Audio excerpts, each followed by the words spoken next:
Oh, ladies and gentlemen, buckle up because it looks like Elon Musk is about to drop an atom bomb on the woke video game industry, and I am here for it. I absolutely can't wait for this to happen. So, over the past few weeks, we've seen a lot of rumors that maybe Elon Musk was going to buy MSNBC right after the debacle of the election. It's one of the worst television stations in the world. It's absolutely awful, maybe even worse than CNN.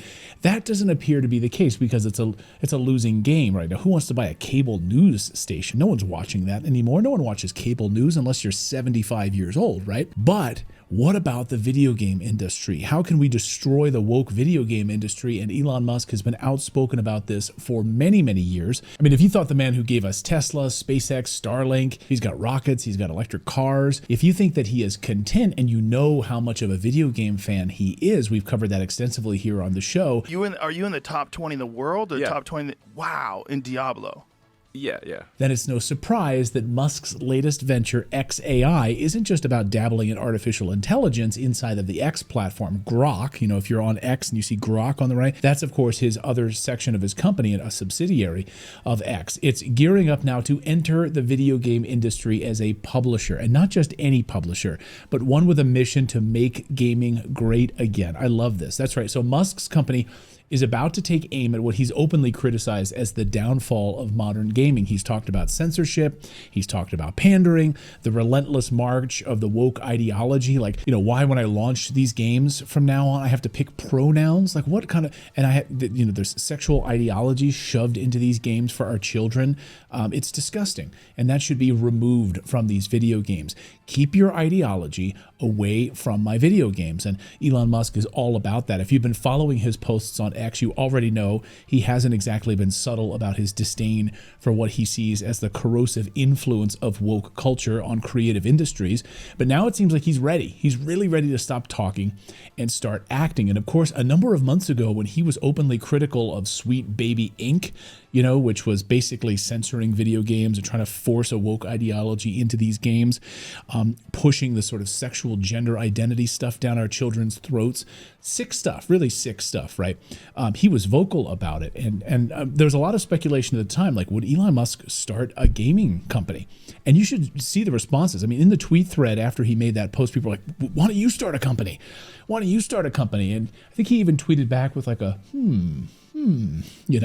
So I'm very excited about this. Now we have confirmation about this Musk's crusade against woke gaming. So over the past few months, Musk has been vocal on X about his frustrations with the video game industry. Just kind of a little context here. This is the memorable post I was talking about. He slammed Sweet Baby Inc., which was a consulting company known for helping studios incorporate inclusive storytelling inside of their games. Musk didn't mince words. He called their work creatively bankrupt, and he claimed that it stifles the creative freedom that once made gaming a refuge for innovation and fun. He didn't hold back about it. And then in another post, he quipped, "Imagine hiring someone to tell you what not to say in your own game. Creativity should be unleashed, not caged." Think about that, right? Like you have all of this creativity to create, whatever fantasy world you want.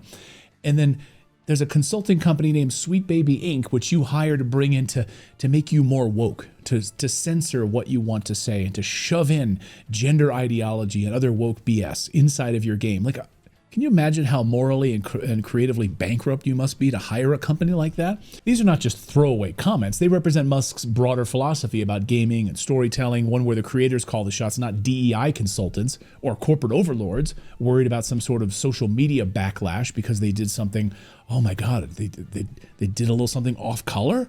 Oh my God, you really said something like that? That could be construed as racist. Speaking of DEI, let's talk about the massive story that broke this past week.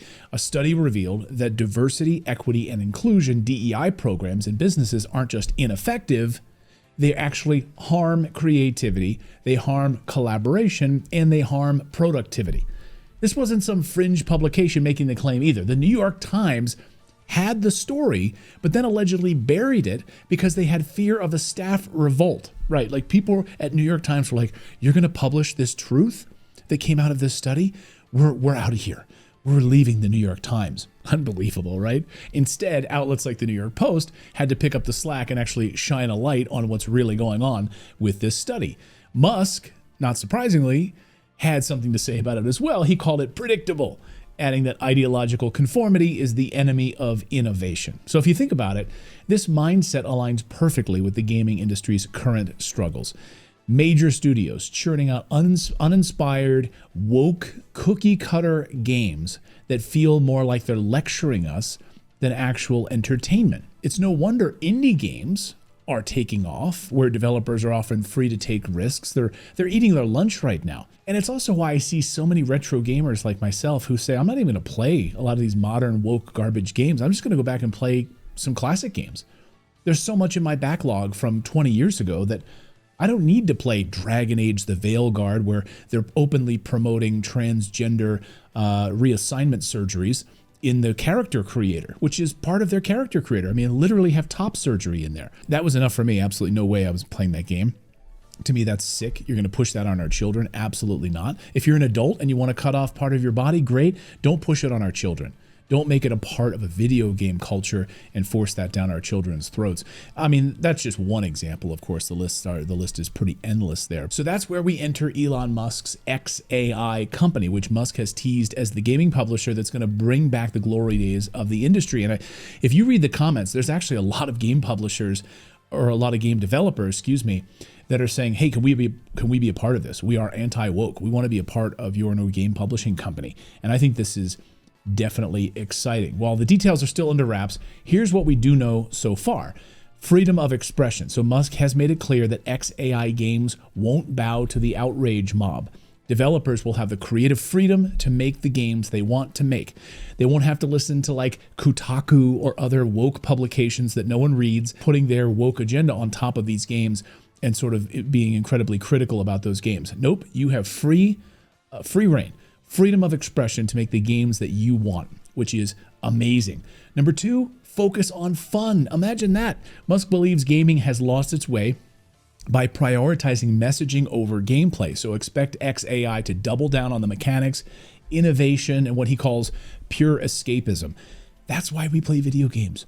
I want to escape. That's why I'm playing, why I play Astrobot. I don't want your agenda shoved down my throat. I don't want your woke agenda. I just want to escape.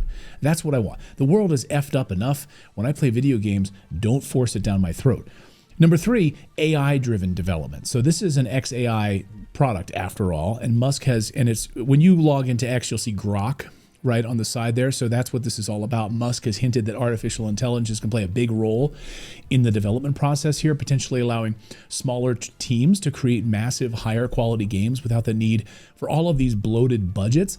If you've got all of these NPC characters and you're able to use AI effectively, and AI gets to a point where you don't have to do all of the writing for all of these NPC characters, that's really exciting. It could really bring these massive budgets down significantly, and I'm there for it. I'm curious to see how it will play out. I'm sure we'll get some memes, like this NPC said this and wasn't that funny. That's great. But a lot of these AAA games, they spend so much money on stuff that no one cares about.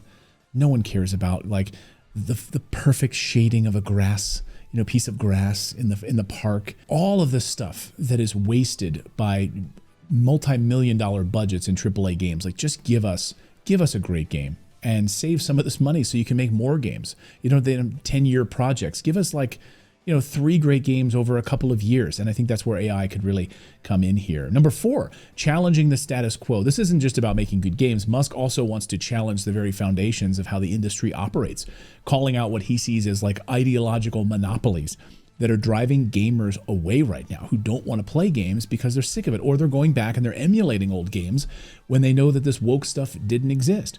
So I'm excited about that, and I think this is going to be really a wake-up call. When you have this big story about DEI, which has been detrimental to these companies, and realizing the DEI is actually hurting these companies, and then you have Elon Musk coming out with an anti-DEI, anti-woke company, that is a wake-up call. That is a huge wake-up call, and I am there for it. So how does this all come together for gamers? Like, what does it mean for you and me? Well, if Musk's vision pans out, we could be on the brink of a gaming revolution. And I don't say that lightly. Imagine a world where developers aren't shackled by focus groups or PR-approved talking points for fear of being outcast. Now we can say whatever we want on X without knowing that the Biden administration is behind censorship. of these social media platforms. Think about where games are once again made for gamers, not activists or shareholders, where storytelling takes precedence over sermonizing. Can you imagine that? Of course, this is Elon Musk we're talking about. He's a divisive figure. People are going to be upset about it. That's fine. And not everyone is thrilled about his entry into the gaming circles, right? Critics are arguing that he's just stirring the pot for attention, or that his vision could then alienate certain audiences. But one thing is clear, XAI isn't here to play by the rules. It's here to rewrite them. And if gamers out there are so sick of the woke agenda and they know that a game has been published by XAI, I bet they're going to jump on it. I myself would be willing to put my money out there and say, let me see this game. Let me just play the game on its own merits without all of the ideological baggage associated with it. So I am absolutely inspired by this, excited about it. Let me know down below, what do you think about Elon Musk starting a game publishing company free of the woke ideology that has been invading games over the last 10 to 15 years? Let me know down below. And thanks so much for watching. Thanks for subscribing, and we'll see you next time.